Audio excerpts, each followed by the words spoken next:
মনে বড় আশা ছিল যাব মদিনায়,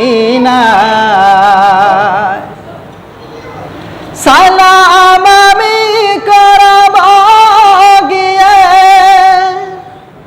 সালাম আমি করব গিয়ে নবীর রওজায়। মনে বড় আশা ছিল যাব মদিনায়, আরব সাগর পাড়ি দেব নাই কো আমার তরি, পাখি নৌকো উড়ে যাব ডানাতে ভর করি। আমার আশা আছে সম্বল নাই, আশা আছে সম্বল নাই, করে কেউ পায়। মনে বড় আশা ছিল যাব মদিনায়,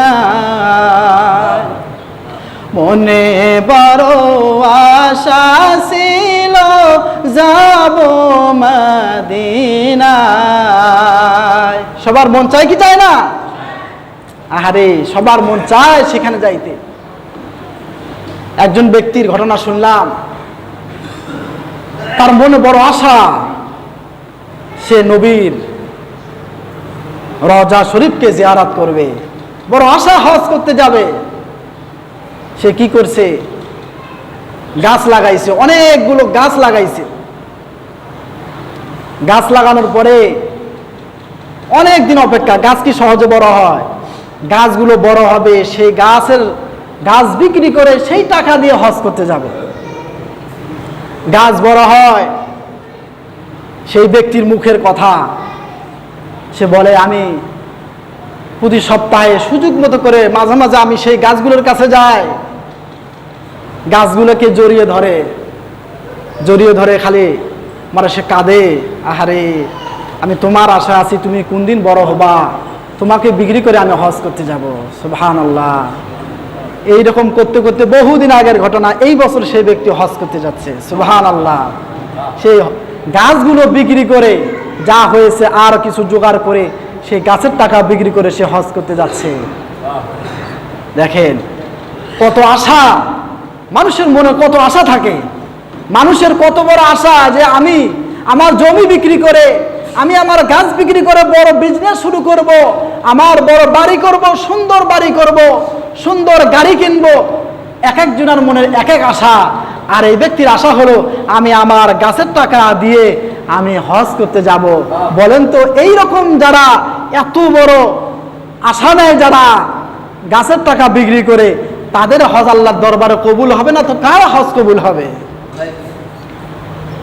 এই জন্য সম্পূর্ণ পিওর হারাম টাকা থেকে আমাদের হজ করতে হবে।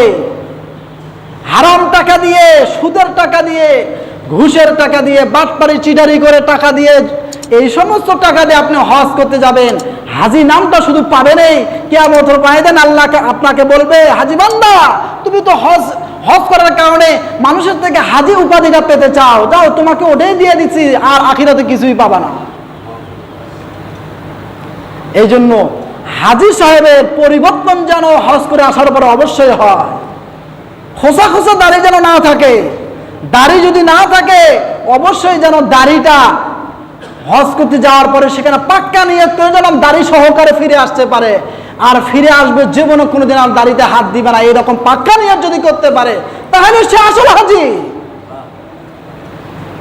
হজ করার পরে যদি মিথ্যা কথা না ছাড়তে পারি ওই হজের কোনো দাম নেই। হজ করে আসার পরে যদি আমি হারাম ছাড়তে না পারি, মানুষকে ধোঁকা দেওয়া ইত্যাদি থেকে নিজেকে বিরত না রাখতে পারি, সে হজ করে আমার কোনো লাভ হবে না। এই জন্য আল্লাহর দরবারে যদি আমরা হজকে কবুল করাতে চাই, আমাদের আমলকে কবুল করাতে চাই, তাহলে অবশ্যই আমাদেরকে হালাল উপার্জন করতে হবে, হালাল উপার্জন দিয়ে আমার আপনাকে হজ করার চেষ্টা করতে হবে।